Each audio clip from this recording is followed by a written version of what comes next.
Salut tout le monde, c'est LCDG Podcast. On se retrouve à la recyclerie à Porte de Clignancourt avec mon gars Manda. Ça va vraiment, ça va, ça fait longtemps. Quasi 2 ans avec la première interview, on est passé des choses. Ouais, On est exactement. passé tellement de Ça choses. passe vite, hein. Ça passe très très vite. Mais on va parler de tout ce qui s'est passé. Déjà, tu as sorti un projet que j'ai poncé. Septentrion, pardon. C'est dur à dire, hein. Les gens n'arrivent pas à jamais. C'est très dur à dire, franchement. En plus, je suis un peu dyslexique chez moi. T'inquiète. Donc, déjà, ça veut dire quoi, Septentrion? Alors, Septentrion, faut savoir que c'est les 7 étoiles le plus au nord de la Grande Ourse. Ok. Donc, en gros, j'ai appelé le projet comme ça parce que ça faisait référence au nord et aux étoiles, sachant que j'avais sorti un projet qui s'appelait 3 étoiles Oui, c'est ça que j'ai adoré aussi, ouais. et que j'avais justement sorti Parisien du Nord et au nord de la ville. Et d'être Ah. resté dans le lien avec les étoiles et le nord, bah, j'ai décidé d'appeler le projet Septentrion. Il faut savoir qu'à la base, j'allais l'appeler vraiment Septentrion comme ça s'écrit, donc avec le 7 en entier. Ouais. Et en fait, c'est quand j'ai travaillé avec mon frère Thomas, qui m'a fait en gros la cover, qui a fait un super travail sur. Ah, la c'est lui qui cover. a dessiné? Ouais, il est élève aux Beaux-Arts, on était en prépa ensemble. Ok. Parce que du coup, j'ai fait une prépa en école d'art. Et du coup, c'est lui qui l'a stylisé avec le 7. Et j'ai tellement kiffé cette idée. Et ouais. Parce que pour retrouver le projet, c'est plus simple du coup. Oui. C'est vrai que le délire déjà du 7 comme ça, je pense que c'était toi parce que bah, ça me rappelle beaucoup le 8 de la marque Onocho qu'on porte nous deux. Voilà, Onocho. Avec, on peut voir ici Barbès Magenta. Barbès Magenta qui est à quelques pâtés de maison d'ici finalement. Exact. On va parler un peu du projet. Moi, j'ai vraiment adoré. J'ai retenu un sujet particulier qui revient souvent dans l'album, c'est l'émancipation, le fait de vouloir partir, de s'envoler. Et justement, où est-ce que tu aimerais aller quand tu seras libre financièrement avec la musique ou même dans ta vie? Alors, je sais pas si c'est pour vivre, mais j'ai quelques pays où je sais que j'aimerais aller, notamment le Brésil. Oh, vas-y. Parce que en ce moment, je suis vraiment dans la musique brésilienne. La culture brésilienne m'intéresse beaucoup. Et ça a un rapport un peu avec tes origines capverdiennes? Ouais, aussi. Et j'ai rencontré beaucoup de gens brésiliens. À chaque fois, ils me disent, mais toi, faut que tu ailles au Brésil, tu vas kiffer. Donc, il y a ce pays-là, il y a le Cap-Vert aussi. Parce que ça fait plus de 20 ans que je suis pas retourné. Non, ça va faire 25 ans l'an prochain que je suis pas retourné. 25 ans. Elle est née à São Tomé et Principe. Ok. C'est une autre colonie portugaise, mais elle est née de parents capverdiens. Ok, donc ouais, tu parles beaucoup d'émancipation. Donc vous serez le Brésil, donc là pour voyager, Brésil. pour vraiment Je fais la vibe. Ouais, Brésil, Cap-Vert, Japon aussi. évidemment. Après, je me vois pas forcément vivre au Japon parce que de tous les retours que j'en ai eu, la vie, elle est pas forcément simple. Et ouais. Surtout quand t'es étranger. Parce que c'est pas comme en France, tu peux pas avoir les papiers là-bas. Non. Tu peux pas devenir, si par exemple en France, tu vis 10 ans en France, je crois que tu peux devenir citoyen français. Alors que si tu vis 10 ans au Japon, bah t'as un visa, mais tu n'es pas citoyen japonais. Il y a le Japon, il y a les États-Unis aussi, parce que j'ai de la famille là-bas, du côté de mon père. Ah ouais. Ouais. Ça. Du côté de New York, en fait, mon grand-père est parti vivre aux États-Unis. Donc du coup, j'ai une attache même, tu vois, je fais du rap, je kiffe le hip-hop. Non, mais en vrai, dans le projet, il y a plusieurs types d'instrus. On va retrouver de la trap, des délires un peu jazz, etc. Est-ce que tu es un peu allié à tout ce qui est jazz? Parce qu'on trouve quelquefois des prods jazz. Justement, quand Turo, du coup Fly Turo, est venu me voir en me disant qu'il aimerait qu'on fasse une semaine de résidence chez sa grand-mère, il m'a demandé qu'est-ce que tu aimerais faire. Et il faut savoir qu'à l'époque, j'avais déjà l'idée de faire un projet qui s'appelait Septentrion. Mais je savais pas du tout comment le projet allait être. C'est vraiment, j'avais l'idée du nom. Et souvent, c'est bien d'avoir, quand tu te lances dans un projet, d'avoir déjà le nom parce que ça va te permettre en fait de mettre en place les différents éléments par la suite. Mais le nom, même s'il vient rapidement, ça met tellement de temps à se venir, à se mettre en place. Et du coup, pour le côté jazz, il faut savoir qu'en fait, j'avais cette idée de musique un peu jazz dans le fond. Oui. On s'est penché vers des musicalités très jazz, mais en les diluant avec de la Détroit, avec de la Jersey. Il y a même de la two-step si je ne me trompe pas. Non, il n'y a pas de two-step, c'est plus de la Jersey. Ah, c'est Jersey, ok. Mais ça est un peu lié aussi. Il y avait un son où ça, j'ai ah ouais, il a même fait un peu de two-step, un peu de Jersey et tout. Ok. Franchement, oui, parce qu'en fait, à part l'intro qui est vraiment très dans la trap et tout, elle a fait tourner à fond sur les réseaux. On va en parler ça un petit peu aussi des réseaux. Ouais. Mais moi, j'avais une question, c'est qui Hypnose et Thanatos qui veut te mettre dans de beaux draps. Tu sais, qui veut du mal à mandat? Non, en fait, c'est une allégorie parce que, en fait, tu vois, le hypnose et thanatos, c'est pour faire référence au sommeil et à la mort. D'accord, ok. En fait, dans tout ce qui est la cosmonologie, moi, je sais pas si c'est la cosmonologie, mais en fait, tout ce qui est divinité grecque, hypnos, c'est le dieu du sommeil. C'est pour ça qu'on dit hypnotiser. Ah, Thanatos, on apprend. Thanatos, ça vient de la mort. C'est le Ok. dieu de la mort. Et en fait, on dit souvent, il y a une phrase, par exemple, Nas, il le disait, il disait le sommeil est le cousin de la mort. Et même Lil Wayne, après, il a dit la vie est une pute, life is a bitch, death is her sister, sleep is the cousin, what a fucking family picture. Ah ouais, donc en fait, tu fais des références américaines, mais tellement subtiles, et ça, tu aimes bien aussi. C'est que voilà, l'interview, c'est important pour ça, pour expliquer justement pourquoi tu fais des références Ouais, américaines et tout, sans utiliser comme le fait Zola, c'est très grossier, par exemple, les références américaines, alors que toi, tu es plus dans la subtilité, que ce soit dans les lyrics ou un peu même dans les instrus. C'est dommage qu'il n'y ait pas de featuring avec ceux, tu penses, parce qu'en plus, t'as de l'entourage, tu commences à avoir un petit nom. Bah, justement, en fait, quand je prends du recul sur ma discographie, puisque bon, c'est mon 4e projet là, Ouais. en fait, je remarque que depuis Parisien du Nord, j'ai fait 0 featuring. Bah oui, Et il y en a plein. Mais en fait, je me laisse ça pour un peu plus tard. Ok. Dans le sens où, en fait, faire des featuring, ça demande de l'organisation, c'est des choses à mettre en place, et il faut aussi que le featuring soit cohérent. Même pas seulement faire un featuring pour dire j'en avais une place à remplir, j'avais la flemme de gratter un deuxième couplet sous ce son, j'ai invité un tel ou une telle. En revanche, je me ferme pas la porte au featuring pour la suite. Ok. Et justement, c'est quelque chose que c'est un terrain que j'aimerais explorer. Mais du coup, ce qui est cool, c'est que le fait de ne pas avoir fait de featuring aussi sur mes derniers projets, bah, quand je fais un concert, ça me permet de faire, de pas attendre des gens, quoi. Ah ouais, de te libérer d'un certain poids. Et même sur scène, alors tu as fait une scène il y a 6 mois maintenant. Ouais. À la Boule Noire. Exact. Ouais. Il y a eu 2 autres personnes avec toi. Donc Radou et Alors, Tchaka. on était plus. Ouais, On était plus parce qu'on était tout. En fait, on a un collectif qui s'appelle Le Piège. Ah, ok. Donc, il y a Amo, Hams, Darel, des 2 R, Xedia, Radou, moi-même et Jean-Bar. Jean-Bar qui a arrêté le rap, mais qui fait partie du Pirate. Ok. Et donc, on a travaillé, comme tu dis, un medley avec Radou et Xedia. Il y avait Jean-Bar à la base, on était censé être 4. Ok. Mais on l'a finalement fait à 3. Ok. Et il y a une très bonne alchimie entre nous 3. Un projet commun peut-être? Bah écoute, à voir. Moi je pense que, notamment Radou, j'avais bien aimé la presta. Ouais. Et Radou et moi, on a une très bonne synergie. Et beaucoup de gens nous disent, vous avez vraiment, même sur scène, même humainement. même humainement. Ouais, les gens ça m'étonne pas. Ouais. Une fois, on était dans le métro, par exemple, et on se racontait des histoires. Et en fait, il y a une dame qui était juste en face et elle rigolait parce qu'elle disait quand je vous vois tous les deux, on dirait un duo de comiques en fait. Et du coup, on était en mode Je comprends. Non, mais c'était vraiment. C'est vrai que sur scène, vraiment, vous deux vous envoyez, je trouve. Radou, même avec sa tenue et tout. Bien sûr, ouais. Même niveau du flow. Et maintenant, je pense que c'était vraiment.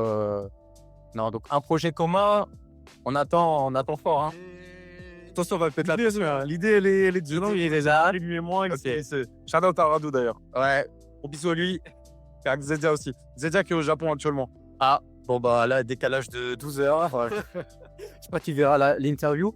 Et est-ce que tu vas continuer justement sur le sujet des étoiles? Est-ce que c'est un sujet qui te passionne au point de pousser encore plus loin le délire ou est-ce que c'est un peu la finalité quoi? Bonne question. Ah bah là, je t'ai dit, tu m'as demandé est-ce que j'ai préparé. Bah écoute, ouais, en fait, ouais, carrément.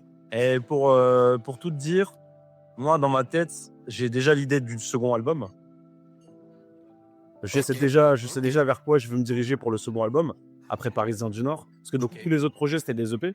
Ouais, et le seul album que j'ai sorti pour le moment, c'est Parisien du Nord. Ok. Et en fait, comme on en parlait tout à l'heure, là, je suis en train de réfléchir à orienter ma musique plus vers des influences capverdiennes. Oui. Brésiliennes aussi, notamment, mais vraiment dans la musique capverdienne, parce que ça se fait pas beaucoup dans la musique. Bah non, non. Très peu. Hein. Et il y a peut-être un artiste qui me fait penser à. C'est-à-dire qui pourrait rentrer dans des comme ça. Peut-être Chacola. Ouais. Un peu mélo, un peu chantonné, avec une guitare sèche et tout. Après, t'as des artistes de la jeune génération comme Lissandro. Je connais. Lui est un chanteur d'origine capverdienne. Bah, j'étais à un concert pour le Cap-Vert. Parce qu'il y a eu en fait, il y a eu une tempête qui a frappé le Cap-Vert au mois d'août. Ah. Et ils ont fait un concert caritatif pour envoyer les dons là-bas. Et du coup, tu avais plein de gens. Tu avais Stomy Bodzi qui est d'origine capverdienne. Tu avais plein de gens de la nouvelle et de l'ancienne génération qui se mélangeaient. Et donc, du coup, tu avais Lissandro qui était là. Tu avais Ronisia aussi qui est venu. Du coup, peut-être tu connais Ronisia. Non, Travailler avec Paula. C'est une chanteuse d'origine capverdienne aussi. Ok. Et donc le Cap-Vert là commence à faire son nid, etc. Ça va arriver en France très fort. Bah, on est qualifié à la Coupe du Monde là, cette année. Carrément. Moi, je suis pas très foot, mais je savais même pas. Les Cap-Verts commencent à avoir un rayonnement international. Ça fait plaisir. C'est trop cool. Donc, pour revenir sur le sujet des étoiles, en gros, il faut savoir que le Cap-Vert a pris son indépendance en 75. Ouais. Et en fait, à partir de 75, à peu près cette période-là, Ouais, le drapeau qui a été pris, c'est un drapeau bleu avec 10 étoiles qui représentent les 10 du Cap-Vert, une bande rouge entourée de 2 bandes blanches. Et en fait, dans la continuité, j'aimerais faire référence à ces étoiles-là dans le second album. Avec ça du rap, serait méchant. mais mélangé avec la musique capverdienne.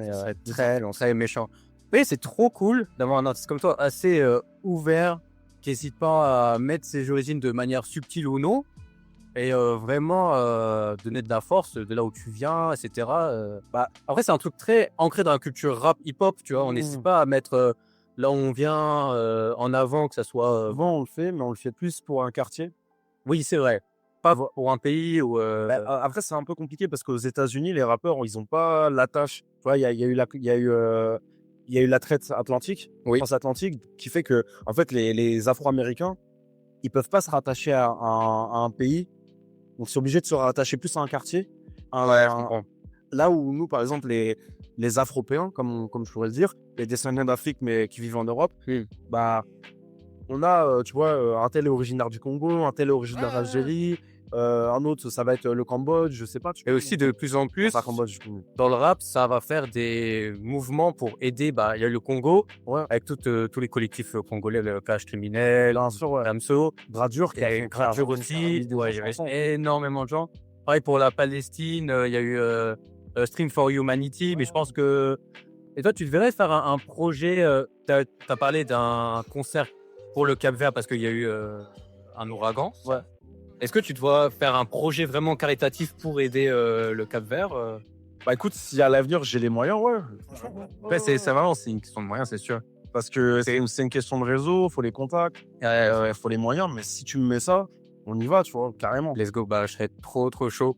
Franchement, merci beaucoup là, pour cet entrée-on. On va parler là de ce que tu fais un peu sur Insta. Ouais. Tu fais donc une impro par jour jusqu'aux 10 000 abonnés déjà. C'est ça. Je me permets de te dire que c'est très courageux. Merci. 10K, c'est long.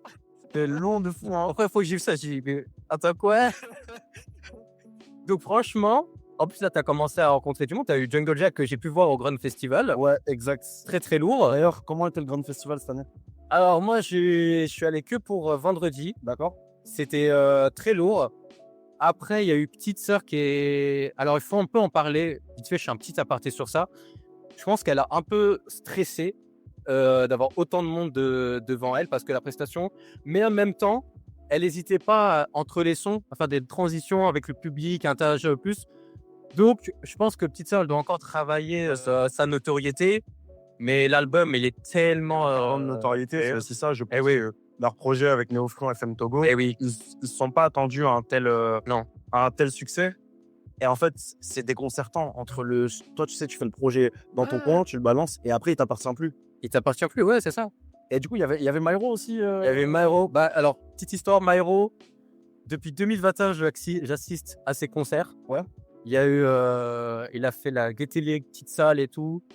J'ai vu 4 fois. Et les 4 fois, il envoie tout. C'est un instrument. C'est un monstre. Et en plus, il a reproduit une partie du grunt et tout. Ajon Crack a ramené sa machine. J'ai fait des belles découvertes. Gênes. Très belle découverte. Très chaud. Des Shérif La Zone, plus connu, mais j'écoutais pas. Ouais. Alors, j'ai écouté en streaming l'album qu'il avait sorti. J'ai du mal, mais sur scène, il envoie. Sur scène, franchement, il envoie. Vraie énergie, quoi. Et vraie énergie, mais j'ai un peu du mal. Peut-être plus tard. Mais non, et puis Jean Morel qui fait un discours avant le concert de Myro, malheureusement, en France, il y a une grosse montée de l'extrême droite, Ouais, c'est vrai. en fascisme, alors que bon, il y a tellement de belles valeurs en France et c'est dommage que ça soit terni par ces mouvements-là. Mais voilà, ce genre de discours qui soutient la musique indépendante, voilà, juste s'aimer les uns les autres, ce sont des bases. Et pourtant, il faut les rappeler, mais Là, ça, on lâche pas. Et franchement, le Grun Festival, c'était très très lourd. pour l'avoir rencontré plusieurs fois, Jean Morel, c'est un gars très ouvert Ouais, d'esprit. je pense, bah, pour avoir créé un truc comme ça, il faut, hein. Ouais. Pour écouter du rap, faut être fan au point de. Bien sûr. Parce qu'il y a des gens, ils sont tellement ouverts musicalement. Ta petite sœur, entre et Chef La Zone, il y a un monde, tu vois. Ah, ça a rien. Ça n'a rien à voir. Et pourtant, les deux, ils le kiffent. Donc, ouais, pour te répondre à ça, le Grand Festival, vraiment très chaud. Et puis, bah, je remercie mon père, celui qui m'a invité parce qu'il travaille C'est dans ton à la Villette. Ouais, gros, gros SO. Et on va revenir un peu par rapport aux improvisations. Alors, déjà, quelqu'un qui veut se lancer dans les impros, parce que j'ai essayé, c'est dur hein, comme exercice. C'est chaud. Comment on fait avec 5 mots et tout? Je vais paraphraser Hill des X-Men. Ouais. Il disait dans une interview avec France 2, quand j'ai commencé à rapper, j'étais nul et je suis devenu bon grâce à l'impro. Le fait d'improviser, de rapper devant des gens que tu connais pas, des gens des fois qui ne t'aiment pas. Ah là, ça c'est. On n'écrit pas de rimes. Donc vraiment, c'est ce qu'il dit dans l'interview. Et en gros, lui aussi, il rajoute que l'improvisation, c'est comme une valve. En gros, tu ouvres un robinet et tu laisses passer les mots à travers ta tête. C'est comme Ouais. si tu les dégueulais un peu. Je vois un peu, ouais, parce que j'ai essayé un peu chez moi et tout, même un peu enregistré. Et c'est vrai qu'au bout de 4-5 jours, tu commences à avoir. Des automatismes. Ouais, Exact. Et ben c'est ces automatismes-là qu'il faut travailler. C'est comme un sportif en fait. Tu vois, tu commences à prendre tes habitudes et en fait, à travers des petits exercices où tu vas répéter des mots, tu vas essayer de trouver des rimes aussi. Comme ça, dès que tu retrouves un genre de mots, là par exemple, il y a écrit sa voix. Tu vois, tu vas commencer. tu vois des images. Voilà, exactement. Ça me rappelle une des punchlines de Frescoen qui dit je vois des images comme si j'étais sous LSD. Et en fait, le rap, c'est vraiment. Quand j'écris, quand tu dois écrire, tu dois voir des images et tout. Exact. Des fois, ça va un peu loin quand tu écris au début, je pense. Mais après, ouais, non, et tout est venu l'idée de faire. Parce que c'est une idée simple, mais qui peut tenir grave dans le temps. Et en plus, qui évolue parce que tu as rencontré du monde. Tu as eu Taomé, Ouais. tu as eu Jungle Jack, tu as eu Keroué, Ouais, exact. et peut-être d'autres gens. Il y a eu Slimka aussi. Et Slimka, oui, j'ai Prime aussi, bon, qui est pas dans le rap. Prime qui est pas dans le rap, mais il a fait un peu de musique. Et lui aussi, c'est un touche-tout. Et dès qu'il touche à un truc, ça se transforme en or. Ouais, mais il est trop Il est trop fort. Mais en fait, l'idée, elle est venue de mon frère Mika. En fait, on bosse ensemble, ça fait 10 ans qu'il me suit. Ah ouais. On se connaît depuis plus de 10 ans et il m'a toujours donné de la force. Et depuis qu'il me connaît, en fait, j'improvise. Parce que moi, quand j'ai commencé à rapper, en fait, ce qui était relou, c'est que des fois, j'oubliais mes textes. Et je les retenais pas assez. Donc, du coup, je commençais mon texte et ça me saoulait.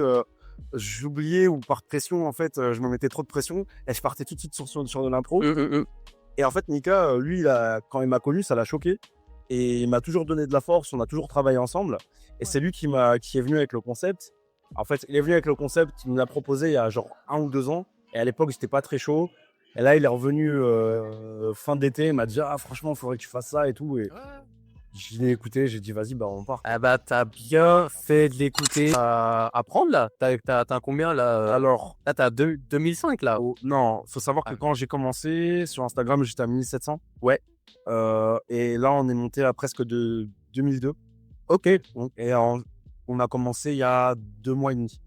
Ah ouais, ouais, je pensais plus. On est qu'au début, en fait. Ah ouais, parce que moi, je vois un jour 85, Aujourd'hui, 84. 84. Je l'ai déjà préparé. Il est déjà on va préparé. sortir. Ah ben, on va peut-être en préparer un à la fin de l'interview, hein, qui sait. Avec plaisir. Il y a 5 mots, il y a 5 mots dans ma tête. Toujours là. Mais en tout cas, merci hein, quand je t'avais envoyé 5 mots, t'avais relayé, t'avais Ouais, fait une belle bien sûr. impro. Avec Onizuka, je t'avais mis quoi, Exorciste et tout.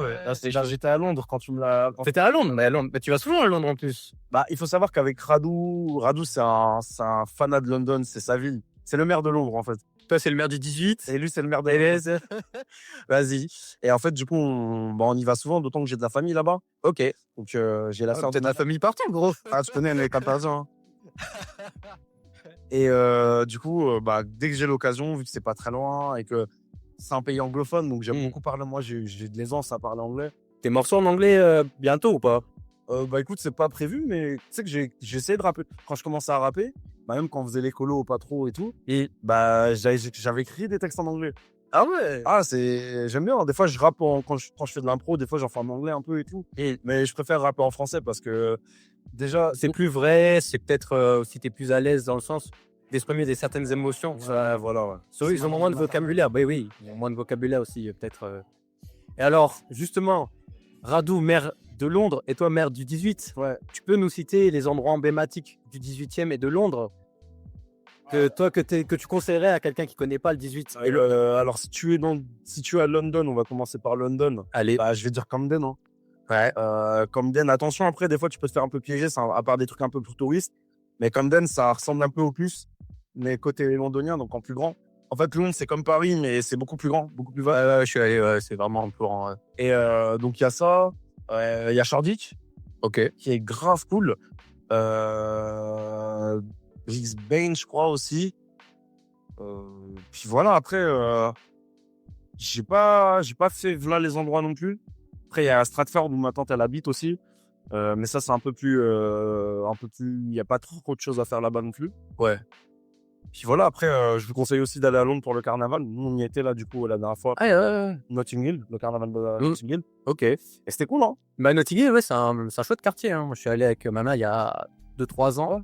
Et Notting Hill, on avait bien kiffé. Et alors, dans le 18e, là, on est à la recyclerie qui, avec les années, a pris de l'ampleur et est devenue une vraie zone de Pour le Paris. coup, dans le 18e, il y a beaucoup plus d'endroits. Je connais plus, c'est mon quartier. Ah, évidemment. Bah, du coup, t'as Pigalle, qui est grave sympa.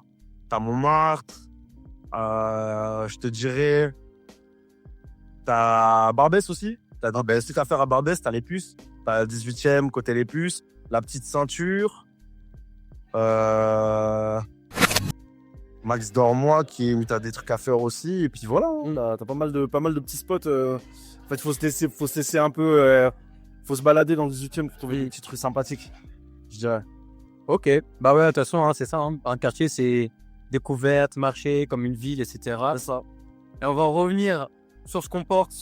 Uno, Ocho. Yes, exact. Voilà. Et on va parler un peu de vêtements. T'as sorti du merch pour Septentrion. Ouais, exact. Ouais. Il est où mon t-shirt? Non, je rigole.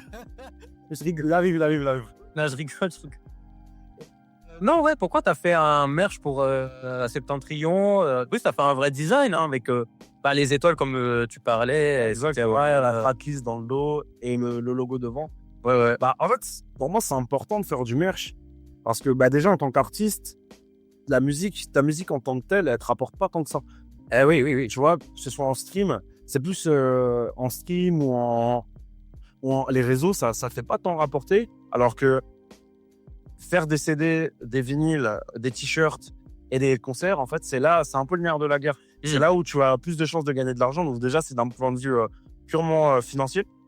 Mais c'est aussi parce que je trouve que le projet, en fait, quand tu l'as... Maintenant, on est à l'ère du virtuel et du streaming. Ouais. Donc, tout est dématérialisé et ça fait vivre le projet, en fait, de le faire en vêtements ou en merch. Parce que du coup, tu as une preuve tangible et matérielle du projet.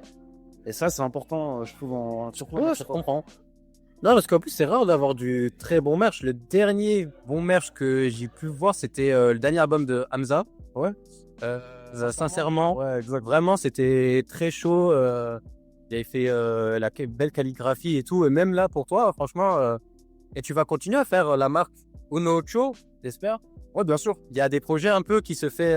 On a pris un peu... Alors, vu que je suis un peu partout, j'essaie de me reconcentrer. Et de moins m'éparpiller. Mais sur Uno Ocho, on a clairement des choses qui sont dans le four. Donc, restez branchés. Ça arrive l'an prochain, j'espère. Enfin, pour finir, on va parler du dernier dessin que j'ai vu en story. Le Work in Progress avec le requin. Ça va être comment le dessin là? Bah écoute, en fait, il faut savoir que c'est intéressant parce que depuis que j'ai lancé une impro par jour, c'est une discipline en fait. Ouais. Un truc de tous les jours. Tu vois, même au-delà de l'impro par jour, on a d'autres contenus qu'on balance, des vidéos, des contenus.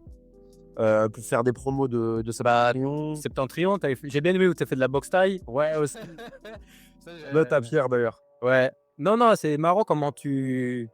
J'aime bien la promo aussi derrière où tu fais des vidéos pas humoristiques, où tu fais toujours un clin d'œil, où tu présentes un café et tu mets le son que tu avais fait, genre nuit blanche, café noir. Ouais, exact. Là, il y a le café et tout. Après, je suis pas tout seul, encore une fois, c'est le travail de Mika et moi, où on se concerte, lui me rapporte ses idées. Des fois, je lui dis oui, des fois, je lui dis non. Des fois, lui me dit oui ou non. Et on essaye de travailler en binôme. On se complète bien, en fait, lui et moi. Ok. Et pour revenir à ce que tu me disais, en fait, le dessin, du coup, en ce moment, je suis dans une discipline de faire du contenu tous les jours. Ouais, J'ai repris le dessin. Je suis passé sur un autre logiciel. Ok. C'était sur Photoshop. Et là, je suis passé sur Clip Studio Paint, un logiciel que j'avais acheté il y a 2-3 ans.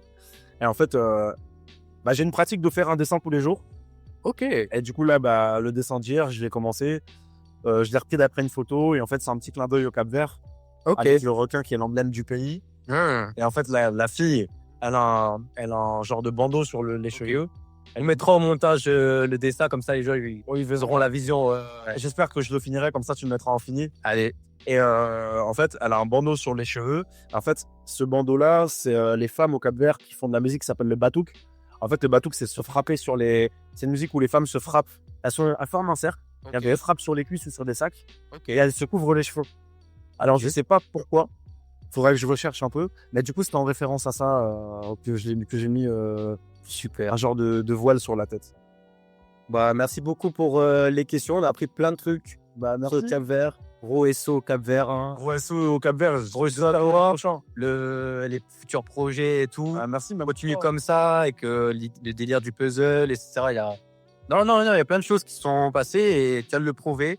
Franchement, plein de force. Merci. Allez streamer LCDG, Voilà. les chroniques de Gabi Marou. Et septembre de Free Wow. Let's go, vas-y, on peut couper.